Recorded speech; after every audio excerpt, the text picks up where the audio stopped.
Yo, I am gonna lie to you guys. Kenny just dropped this weekend. Wiz just dropped this weekend. Referring to Wizkid. Wizkid just dropped this weekend. As I'm recording this video, Cole literally just dropped, I think, a few hours ago.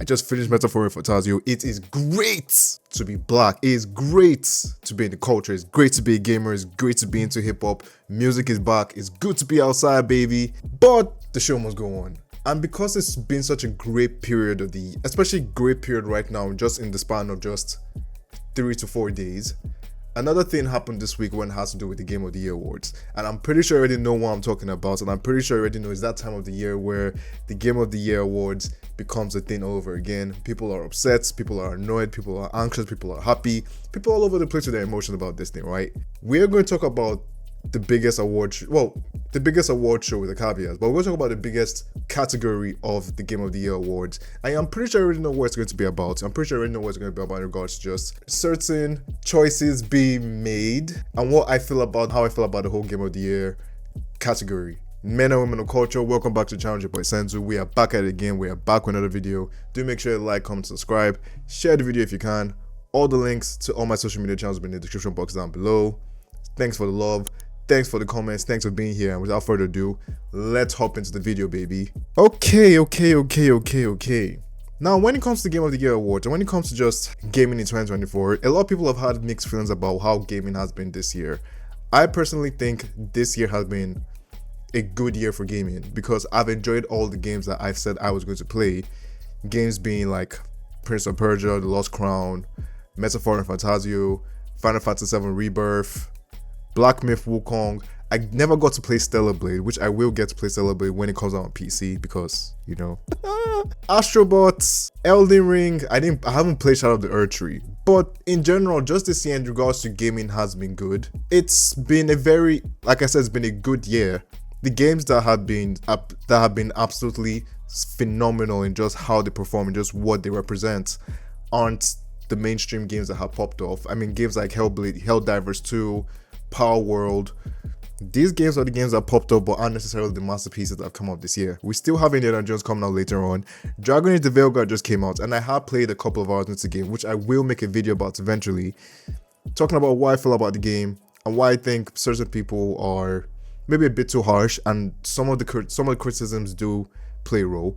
But when it comes to the Game of the Year awards, it's a very fascinating thing that's going on right now. And so let's actually jump into the actual category of Game of the Year. Okay, so as you can see in the Game of the Year awards, we have Astrobot, Balatro, Black Myth Wukong, Final Fantasy VII Rebirth, Metaphor and Fantasio. These are all games I would consider to be a very good choice, a very competitive game, a very competitive group of games being put here. Even though I haven't played Balatro, but I have heard a lot of good things about Balatro being very addicting. It's similar to like your Vampire Survivor, you know, adding gambling mechanics or just making games more addicting, so I get why this is here. What I don't get is why Elden Ring Shadow of the Erdtree is actually nominated in Game of the Year awards. Because picture this, right?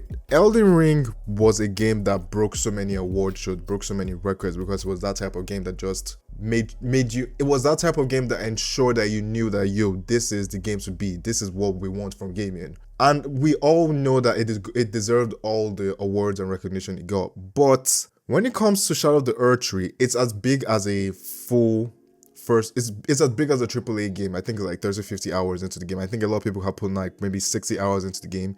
It's that big of a game, but it's an expansion. This could have easily been resolved if you had just had best expansion game of the year. Simple fix, simple category, put that in, slot that in, cool, fine, that's without a doubt. So in regards to Game of the Year, this is like the only thing I'm pretty much not very excited about, but I'm even not upset because I really don't think people should be. The Game of the Year awards is a popularity contest. It's subjective at the end of the day. It's not the objective de facto Game of the Year. My Game of the Year, and I think it's going to win, is going to be Metaphor and Fantasio, because it's Metaphor and Fantasio. Of course it's going to win. Final Fantasy VII Rebirth is a very close second. Would have been my number one if this game had to come out. I'm not entirely sure about Black Myth Wukong even being here in the first place, but I do understand Black Myth Wukong was super popular when it first came out. I think, 10 million copies sold in just under a day, under 2 days or so. Balatro, similar to what I said, haven't played Balatro. haven't really done much. I might actually pick this up towards the end of the year once I'm done with certain personal matters that I have. I might pick this up later on. I am currently playing Veilguard, so we'll see how that goes. Astrobots, made a video of Astrobots. You know how I feel about Astrobots already. Phenomenal game, masterpiece in a way, in terms of like it being a fun 3D platformer. Phenomenal game. But looking at the category of game of the year and figuring out how this year panned out to be, I think this year was a great year for gaming. I think this year was a good year for gaming. I think this year wasn't as good as a 2023, because 2023 was phenomenal. We had bangers back to back almost every single month.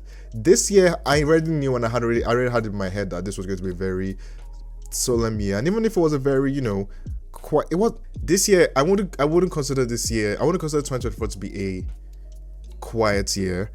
In terms of it being a year for gaming, it's had its ups and downs. We've had colossal flops like Concord. We've had abysmal launches, like, even with just the new game that just came out in Stalker 2, Microsoft Flight Simulator. We've had flops. We've had games that haven't performed the best, and we've had games that have done exceptionally well but haven't gotten the mainstream accolades that they should get, or the recognition. But I think all in all, I think this year has been good, and I think this year has been very good. I think we should be happy with what we got from this year. I think a lot of people are, especially if you take yourselves out of the whole grifting and out of the whole being upset about where gaming is constantly, I think you would enjoy gaming this year. And I think if you're someone who's telling me, bro, we got Black Ops 6 just a month ago. Yeah, this year has been good. This year has been a good year for gaming. And I think anyone who is upset that, oh, hey, gaming is dead, blah, blah, blah, you're probably still playing your sports games, your Maddens, your NBA 2K, and then you consider gaming to be all about those games. I understand that's your preferred game to play, but that doesn't represent the whole industry, and it doesn't represent everything the industry has offered in 2024. But with that being said, that's what I feel about Game of the Year. Do I think Elden Ring Shadow of the Earth should be there? Obviously, for a fact I don't think it should. It's an expansion. But that's without being said, I don't really care what happened. My Game of the Year, obviously, Metaphor and Fantasio. Final Fantasy VII Rebirth a close second.